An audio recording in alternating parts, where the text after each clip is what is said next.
আল্লাহ পাক রব্বুল আলামিন সূরাতুল বাকারার মধ্যে আরেক আয়াতের মধ্যে বলেন ওয়া ওয়াসাইনাল ইনসানা বিওয়ালিদাইহি ইহসানা। হে দুনিয়ার বান্দা বান্দীরা রে, ওয়াসাইনাল ইনসানা বিওয়ালিদাইহি ইহসানা, তোমরা তোমার পিতামাতার সাথে সদাচরণ করো, তোমরা তোমার পিতামাতার সাথে ভালো ব্যবহার করো। এটা কি আমার কথা না, আল্লাহ তাআলার কথা? আল্লাহ তাআলা। এটা সূরাতুল বাকারার মধ্যে গেল। আবার সূরাতুল আহকাবের মধ্যে আল্লাহ তাআলা বলেন ওয়া'বুদুল্লাহা ওয়া লা তুশরিকু বিহি শাইআন ওয়া বিল ওয়ালিদাইনি ইহসানা। এখানে আল্লাহ তাআলা জানিয়ে দেন তোমরা তোমার পিতামাতার সাথে সদাচরণ করো, ভালো ব্যবহার করো। যদি ভালো ব্যবহার না করো, আমি আল্লাহ তোমার জন্য ব্যবস্থা করে রেখেছি। কি ব্যবস্থা? জাহান্নাম। আল্লাহ তাআলা কোরআনের মধ্যে জানিয়ে দেন ইন্না রাব্বিকা লাশাদীদ।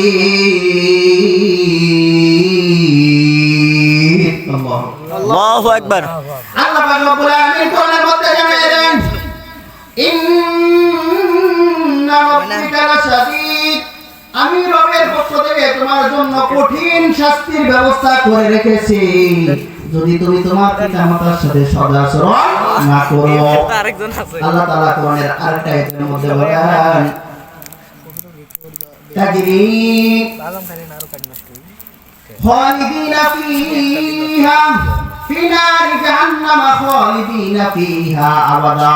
ফি নারি জাহান্নাম, জাহান্নামের মধ্যে নিক্ষেপ করা হবে খালিদিনা ফিহা আবাদা, সেখানের মধ্যে তুমি সারা জীবন ভর সেখানে থাকতে হবে। নাউজুবিল্লাহ। আল্লাহ পাক রব্বুল আলামিন যেখানে জানায় দেন বান্দারে, যেখানে তোমার দুনিয়ার জীবন সংকীর্ণ, অতি সংকীর্ণ, যেখানে জীবনটা হায়াতের শুরু আছে শেষও আছে, কিন্তু কবরের জিন্দেগিটা এমন জিন্দেগি যে হায়াতের শুরু আছে কখনোই শেষ হবে না।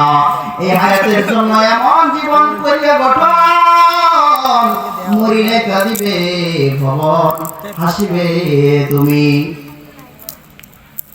আমি যদি মরে যাই ভালো জীবন গঠন করে, পৃথিবীর মানুষ আমাকে স্মরণ করবে না? অবশ্যই করবে। অবশ্যই। আর তুমি হাসতে হাসতে দুনিয়া থেকে বিদায় নেবে। কবি বলেন দুনিয়াতে যখন এসেছিলাম কেঁদে কেঁদে সবাই হেসেছিল, কিন্তু আমি যখন বিদায় নিব সবাই কাঁদবে, আমি হাসবো। এমন জীবন করিয়া গঠন, মরিলে হাসিবে তুমি কাঁদিবে ভবন। এমন জীবন যদি গঠন করিতে পারো তাহলে আর তোমার চিন্তা নাই, আর তোমার টেনশন নাই, মরা দেরি, আল্লাহ তাআলা তোমার কবরটা জান্নাত বানাইতে দেরি নাই। সুবহানাল্লাহ। কেমনে স্ট্যান্ড কো আল্লাহ পাক রব্বুল আলামিন কোরআনের বিধানগুলো দিয়ে জানা দেন। কবি বলেন দুনিয়াটা অতি সংকীর্ণ, यही हम सब मुसाफिर है वही आखिर ठिकाना, कोई आगे रवाना है कोई पीछे रवाना। এই দুনিয়াটা এমন একটা জায়গা, যে জায়গার মধ্যে আসার সিরিয়াল আছে কিন্তু যাওয়ার সিরিয়াল নাই। এটা আসলে আসল ঠিকানা নয়, এখান থেকে যাওয়ার পরে যে ঠিকানা হবে সেটাই হচ্ছে আসল ঠিকানা। বলেন ঠিক কিনা? আল্লাহ রাসূল সাল্লাল্লাহু আলাইহি ওয়াসাল্লাম এবার কি বলেন? এতক্ষণ তো আলোচনা করলাম কোরআনের আয়াত দিয়ে, তাই না? যেগুলো বলছি সব কোরআনের আয়াতের দলিল। এবার আসেন আল্লাহ তাআলা যেহেতু কোরআনের মধ্যে বলেছেন পিতামাতাকে সম্মান দেওয়ার জন্য, আল্লাহ রাসূল কি বলেছেন? قال رسول الله صلى الله عليه وسلم سألت النبي صلى الله عليه وسلم أي العمل أحب إلى الله قال الصلاة على وقتها ثم أي ثم بر الوالدين ثم أي الجهاد في سبيل الله। আল্লাহ রাসূল সাল্লাল্লাহু আলাইহি ওয়াসাল্লাম জানায় দেন, আল্লাহ রাসূলকে এক ব্যক্তি জিজ্ঞাসা করেন, ইয়া রাসূলুল্লাহ, দুনিয়াতে তো মানুষ আসবে আর যাবে, কিন্তু আমার মালিকের নিকটে, আমার রব্বের নিকটে এমন কোন আমল আছে যে আমলটা সবচেয়ে বেশি প্রিয়? এই আমল যদি করতে পারি তাহলে আল্লাহর নিকটটা হাসিল করতে পারবো। আল্লাহ রাসূল জানায় দেয় গল্প কম কর। সাআলতুন নবী সাল্লাল্লাহু আলাইহি ওয়াসাল্লাম তুমি কথা কম। আইয়ুল আমালি আহাব্বু বড় ভাই। ইলাল্লাহ, আল্লাহ তাআলার কাছে কোন আমলটা বেশি প্রিয়? আল্লাহ রাসূল জানায় দেয় as-সালাতু আলা ওয়াক্তিহা। নামাজ। প্রথম যে আমলের কথা আল্লাহ রাসূল বলে দিয়ে গেছে সে আমলটা হচ্ছে যে ওয়াক্তমত নামাজ পড়া, as-সালাতু আলা ওয়াক্তিহা। ওয়াক্তিহা। এই আমলটা সবচেয়ে আল্লাহ তাআলার কাছে বেশি প্রিয়, বেশি গ্রহণযোগ্য। as-সালাতু আলা ওয়াক্তিহা ইয়া রাসূলুল্লাহ আল্লাহু মা ইউহাসাবু বিল আবদি ইয়াউমাল কিয়ামাতিস সালাহ। আল্লাহ রাসূল সাল্লাল্লাহু আলাইহি ওয়াসাল্লাম কিয়ামতের দিন সর্বপ্রথম নামাজের হিসাব করবে। ওয়ালিদাইন, হচ্ছে দ্বিতীয় সাথে নম্বর যে ইস্তাবু, আমলটা হচ্ছে সেটা হচ্ছে জান্নাতি পিতামাতার নামাজ খেদমত করা, পিতামাতার খেদমত করা। আল্লাহ তাআলার কাছে প্রথম আমল আমরাও কিছু নামাজ, কিছু পাই। দ্বিতীয় আমল পিতামাতার খেদমত, তৃতীয় নম্বর আমল জিজ্ঞাসা করার জন্য ওই ব্যক্তি আবার জিজ্ঞাসা করছেন সুম্মাইয়ুন, ইয়া রাসূলুল্লাহ এরপরে কোন আমলটা বেশি প্রিয়? এবার আল্লাহ রাসূল জানায় দেয় আল জিহাদু ফি সাবিলিল্লাহ, সেটা তৃতীয় নম্বর আমল হচ্ছে যে আল্লাহর রাস্তায় জিহাদ করা। জিহাদ দুই প্রকার, এদিকে আমি যাইতেছি না, আমার মূল আলোচনা যেটা এদিকে করব, কারণ বিষয় ভিত্তিক আলোচনা করে থাকি আমি। তিনটা আমলের মধ্যে নামাজ পড়া, পিতামাতার খেদমত করা, জিহাদ করা, এটা হচ্ছে যে 5970 নম্বর হাদিস বুখারী শরীফে। আল্লাহ রাসূলকে আরেকটা প্রশ্ন করা হয়, ইয়া রাসূলুল্লাহ সাল্লাল্লাহু আলাইহি সাল্লাম দুনিয়াতে আমি সবচেয়ে কার সাথে ভালো ব্যবহার দেখাবো, কার সঙ্গে ভালো আচরণ করব? দুনিয়াতে এমপি থাকে, মন্ত্রী থাকে, চেয়ারম্যান থাকে, ব্যারিস্টার থাকে, জজ থাকে, পিতামাতা থাকে, ইমাম সাহেব থাকে, জানার দরকার আছে কার সাথে সবচেয়ে ভালো আমল করব, কার সাথে সবচেয়ে ভালো ব্যবহার করব। আমি যদি অনেককে জিজ্ঞাসা করি যে কার সাথে ভালো ব্যবহার করব, অনেকেই বলতে পারবেন, কিন্তু আমি হাদিস দিয়ে বলছি 5971 নম্বর হাদিস। قال رسول الله صلى الله عليه وسلم جاء رجل إلى رسول الله صلى الله عليه وسلم من أحق بحسن صحابتي। আল্লাহ রাসূলকে জিজ্ঞাসা করেন, ইয়া রাসূলুল্লাহ আপনি জানিয়ে দেন দুনিয়াতে সবচেয়ে আমি কার সাথে ভালো ব্যবহার করব? মান আহাক্কা বিহুসনি সাহাবাতি, আল্লাহ রাসূল জানিয়ে দেয় ক্বালা উম্মুকা, সেটা হচ্ছে তোমার মা, ক্বালা উম্মুকা, সেটা হচ্ছে তোমার মা। প্রথমবার যখন প্রশ্ন করছে তখন মা কথা বলছে, দ্বিতীয়বার আবার প্রশ্ন করছে করছি আমরা। সুম্মা মান, তারপর আমি কার সাথে ভালো ব্যবহার করব? আবার আল্লাহ রাসূল বলেন এখন যে পড়তেছি এর লেগে ক্বালা উম্মুকা। দ্বিতীয়বার যখন প্রশ্ন করছে আবার বলছেন ক্বালা উম্মুকা। দুইবার প্রশ্ন করছে, দুইবারই মায়ের কথা বলছে। তৃতীয়বার আবার প্রশ্ন করছেন সুম্মা মান, এরপর আমি কার সাথে ভালো ব্যবহার করব? আল্লাহ রাসূল তৃতীয়বার বেলায় বলেন ক্বালা উম্মুকা, সেটা হচ্ছে তোমার মা। তিনবার প্রশ্ন করছে, তিনবারই মার কথা বলছে। চতুর্থবার ব্যক্তি আবার প্রশ্ন করছে ক্বালা মান, তারপরে কোন ব্যক্তির সাথে আমি ভালো আচরণ করব? আল্লাহ রাসূল এবার বলেন ক্বালাতুল মারুকা, সেটা হচ্ছে যে তোমার বাবা। তিনবার প্রশ্ন করছে, তিনবারই মার কথা বলছেন। চতুর্থবারের বেলা আল্লাহ রাসূল বলছেন বাবার কথা। এবার আসেন, এই যে চারবার প্রশ্নগুলো, চারবার মধ্যে তিনবার মার কথা, একবার বাবার কথা, এর মধ্যে কিন্তু আছে না? মার কথা কেন বলবো? আল্লাহ রাসূল জানিয়ে দেন, আরে আমার উম্মতের দলেরা, মার কথা তিনবার বলেছে আমার কারণ আছে। মা যে তিনটা কষ্ট করতে পারে, বাবা এই তিনটা কোনোদিন কষ্ট করতে পারে না। তিনটা কষ্ট কি জানেন? এক নম্বর কষ্ট, মা যে সন্তান গর্ভে ধারণ করতে পারে, এটা কোনোদিন কোনো বাবা করেছেন না। এই জন্য মার মর্যাদা এক ধাপ এগিয়ে। Right. দ্বিতীয় নম্বর যখন প্রশ্ন করছেন, তাও মার কথা কেন বলছেন? মা যে একজন ছেলে মেয়েকে জন্ম দেয়, এই সময় যে পরিমাণ ব্যথা, যে পরিমাণ কষ্ট, এমন কষ্ট দুনিয়ার বুকে আর কিছুতেই নেই। আজ পর্যন্ত কোনো বাবা এই কষ্ট সহ্য করেছে? No. এই জন্য দ্বিতীয়বারও আল্লাহ রাসূল মার কথা বলছে। তৃতীয়বার কেন বলছেন? মা যে দুধ খাওয়ায়, আজ পর্যন্ত কোনো বাবা ছেলে সন্তানদেরকে দুধ খাওয়ায়নি, খাওয়াইছে? না। না, এই জন্য আল্লাহ রাসূল তিনবারই মার কথা বলছে। আল্লাহ রাসূল সাল্লাল্লাহু আলাইহি ওয়াসাল্লাম জানায় দেন, হে আল্লাহর বান্দা, দুনিয়ার মধ্যে মা যে পরিমাণ কষ্ট করে, এমন কষ্ট আর দুনিয়ার বুকে কেউ করে না। কেমন কষ্ট করে জানোনি? কেমন কষ্ট করে জানোনি? একজন মা গর্ভের মধ্যে যখন আল্লাহ পাক রব্বুল আলামিন সামান্য পানি দ্বারা কুদরতি মাধ্যমে মানুষ সৃষ্টি করতে পারেন, এই মানুষ যখন মার গর্ভের মধ্যে আসে, আসার পরে দিন বদিন যায়, মানুষের পরিবর্তন চলে আসে। মানুষের পরিবর্তন চলে আসার পরে মানুষের যখন আকৃতি আর গঠনটা একটু বড় হয়, বড় হওয়ার আগে মার কেমন কষ্ট দেখেন। মা খাইতে পারে না, মা ঘুমাইতে পারে না, মা খাইতে পারে না, মা ঘুমাইতে পারে না। মা দিন যায় বদিন যায়, শুধু বমি করে, খাইতে পারে না, খাইতে পারে না। আস্তে আস্তে যখন গর্ভে সন্তান বড় হয়, মা হাঁটতে পারে না, মার কোমরের মধ্যে, মার পেটের মধ্যে এত জোরে লাথি মারে, মা সন্তানটা যখন গভীর রজনী মা ঘুমায় যায়, বাবাও ঘুমায় যায়, মাও ঘুমায় যায়, গভীর রজনীতে দেখবেন যে মা হঠাৎ করে ডান কাত থেকে বাম কাত হয়ে গেছে। আরে বাবা, এটা তো সাথে ঘুরে না। ডান কাদের মধ্যে যখন লাথি মারে, তখন মা ঘুরে বাম দিকে ঘুরে যায়। যখন বাম কাদের মধ্যে লাথি মারে, তখন মা ঠিক হয়ে যায়। যখন চিত হয়ে লাথি মারে, তখন মা উপর হয়ে যায়। যখন মার থাকতে না পারে, তখন উঠে বসে যায়। তখন বাবা বলে, এত গভীর রাতে তুমি কেন উঠে গেলে, আমাকে বলো। তখন বলে, আমার দুঃখ, আমার কষ্ট তুমি বুঝবা না, বুঝবা না। এইভাবে কি কষ্ট শেষ? না না না, আমার মার কষ্ট শেষ হয় না।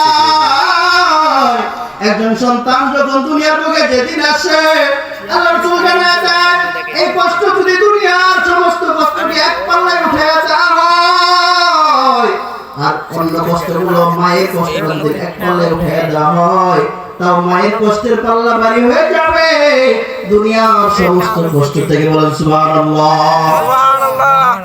এত কষ্ট করে যখন একজন সন্তানকে দুনিয়াতে নিয়ে আসলো, নিয়ে আসার পরে সন্তান মায়ের কোলের মধ্যে প্রস্রাব করে দেয়, বিছানার মধ্যে প্রস্রাব করে দেয়, এই কনকনা শীতের মধ্যে দেখবেন শরীর থেকে লেপ সরানো, কম্বল সরানো দুঃখকর, কষ্টকর, কষ্টকর না? ভিডিও কর। কিন্তু যার সন্তান আছে, সে দেখবেন সন্তান একটু পর পর প্রস্রাব করে দেয়, পায়খানা করে দেয়। মাউন্ট ভাইয়ের ক্যামেরাটা একটু খারাপ রে। এই মায়ের কেমন ব্যথা যখন ডান পাশে মার সন্তান যখন প্রস্রাব করে দেয়, তখন মা সন্তানটা নিয়ে বাম পাশে রাখে। যখন বাম পাশে প্রস্রাব করে দেয়, তখন তো আর রাখার জায়গা নাই। ডান পাশে ভিজে গেছে, বাম পাশে ভিজে গেছে, এবার মা কোথায় রাখবে? ওরে আমার মা তোমার মতো কঠিন না,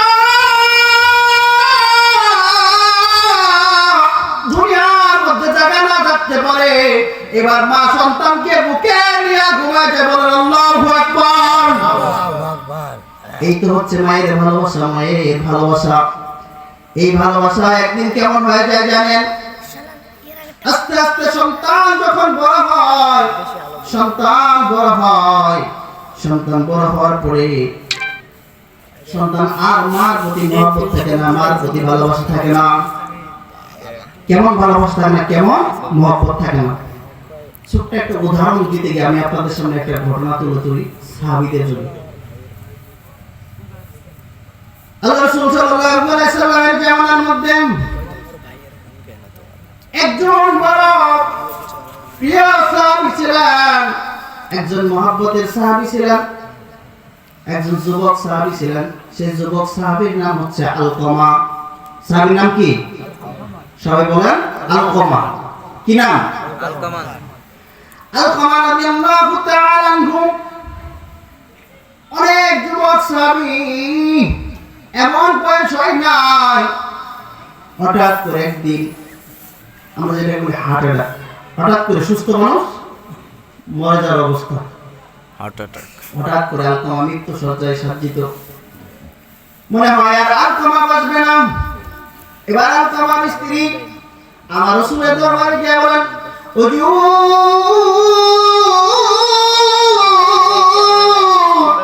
আপনার বড় দামি সাহাবা, আপনার বড় প্রিয় সাহাবী আলকামা আর মনে হয় দুনিয়ায় থাকবে না, দুনিয়া থেকে বিদায় নিয়ে যাবে, এমন অবস্থা হয়ে গেছে। কিন্তু হুজুর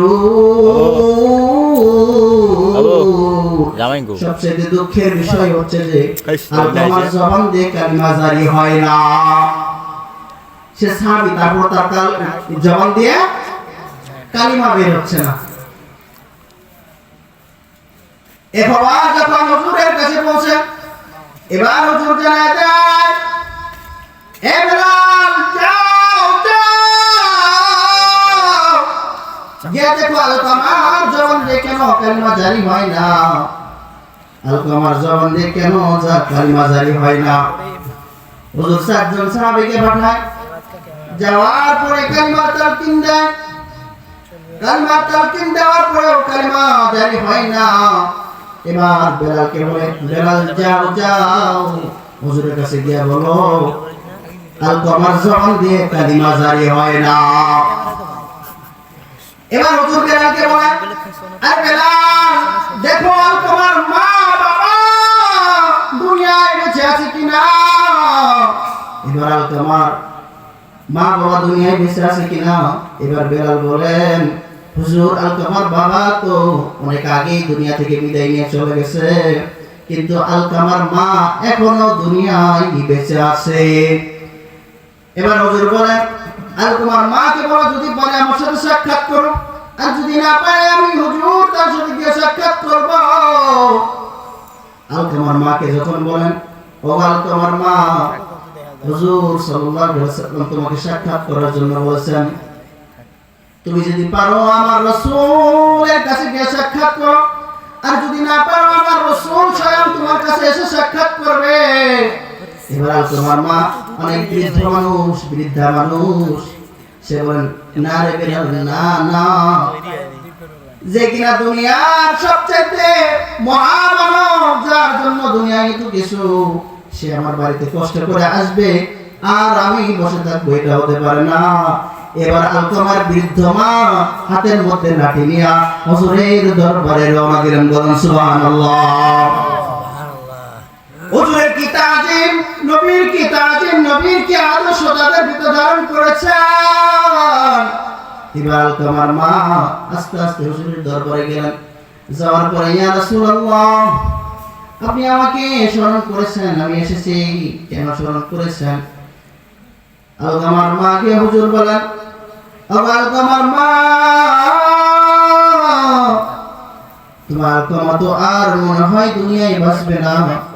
আলকামা দুনিয়াতে কি এমন কাজ করেছে যার দরুন তার জবান দিয়ে কালিমা জারি হয় না, সে মৃত্যুর সময় কেন কালিমা করতে পারে না। হুজুর জিজ্ঞাসা করেন, আলকামার মা, তোমার আলকামা কি দুনিয়াতে নামাজ পড়েছে? আলকামার মা বলেন, শুধু নামাজ নয়, নফল যে নামাজ আছে এগুলো পড়েছে। এবার বলেন, তোমার আলকামা কি যাকাত দিয়েছে? শুধু যাকাত নয়, নফল যাকাত সহ দিয়েছে। এবার বলে, তোমার আলকামা কি রোজা রেখেছে? শুধু রোজা নয়, নফল রোজা সহ রেখেছে। এবার হুজুর বুঝে গেছে আলকামার সব আমল দিয়ে তো ঠিকঠাক, তাহলে কেন জবান দিয়ে কালিমা জারি হয় না। এবার হুজুর বলে, ও আলকামার মা, তোমার সাথে আলকামা বেয়াদবি করেছে নি। একে একে তিনবার প্রশ্ন করার পরে আলকামার মা কথা বলে না। আলকামার মায়ের চোখ দিয়ে অশ্রু বের হয়। আলকামার মা কথা বলে না, মনে বড় ব্যথা, মনে বড় দুঃখ নিয়ে আর কথা বলে না। তার জবান দিয়ে আলকামার কথা শোনার পরে তার চোখ দিয়ে অশ্রু বের হতে থাকে।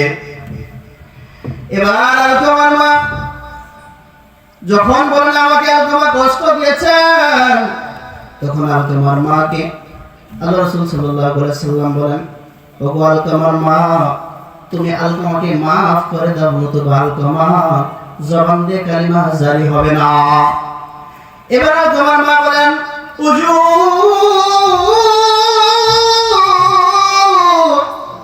আমি কেমনে মাফ করে দিব? আমার যখন ঘোড়া যৌবন আমার শরীরের মধ্যে, আমি এলাকার মধ্যে বড় সুন্দরী একজন নারী ছিলাম, বড় সুন্দরী একজন মহিলা ছিলাম।